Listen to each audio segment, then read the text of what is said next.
Welcome to our first installment of our brand new series, Economics 101. Here we'll break down the most significant economic numbers released each month, uncovering what they reveal about the economy and why it's so important we keep an eye on them. Earlier today, it was reported the monthly wholesale trade survey, otherwise known as Wholesale Inventories. It's compiled by the Census Bureau. It measures wholesale businesses, specifically reporting the sales, the inventories, and from those two components, it calculates the inventory to sales ratio, which is very simply the amount of inventory divided by the number of sales. Now, high inventories exist when we have an economic slowdown or a recession. Inventories are accumulating, sales are slow, weak consumer demand. When there's overproduction, businesses are ordering more than they can sell. That leads to excess inventory.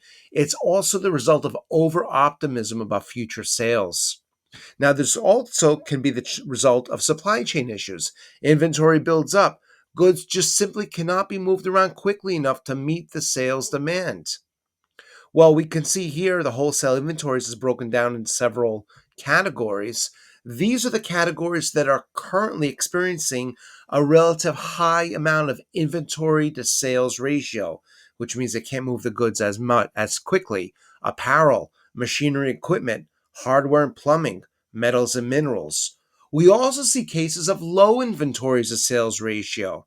This is a result of strong consumer demand. Sales are robust. Businesses cannot keep up with the demand. It's a sign of a healthy economy.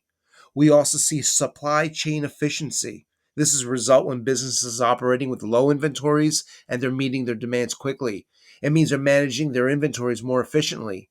Examples of this currently include drugs, paper products, household appliances, computer and software. Where are we now? Well, we take a look at the different lines. This is going back to 22, the different sectors within wholesale inventories.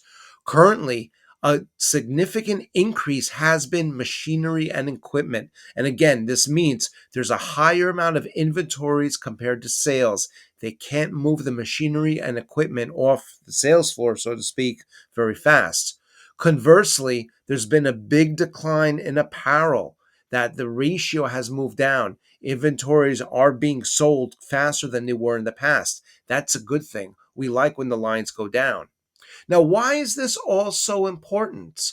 Well, we start off with the manufacturer. They produce the goods that we eventually see on the sales floor. That moves to the wholesaler. That's where wholesale inventories are measured. Then that moves to the retailer and eventually the end consumer.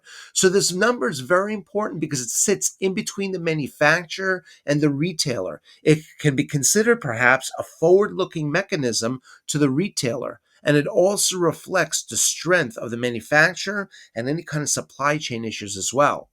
As a reminder, we're going to report the different major economic numbers, including the CPI, the non-farm payrolls, and the other major reports that we speak about over the course of the month. If you have any in particular you'd like to talk about, please let us know in the comments. We'll be sure to include them as well.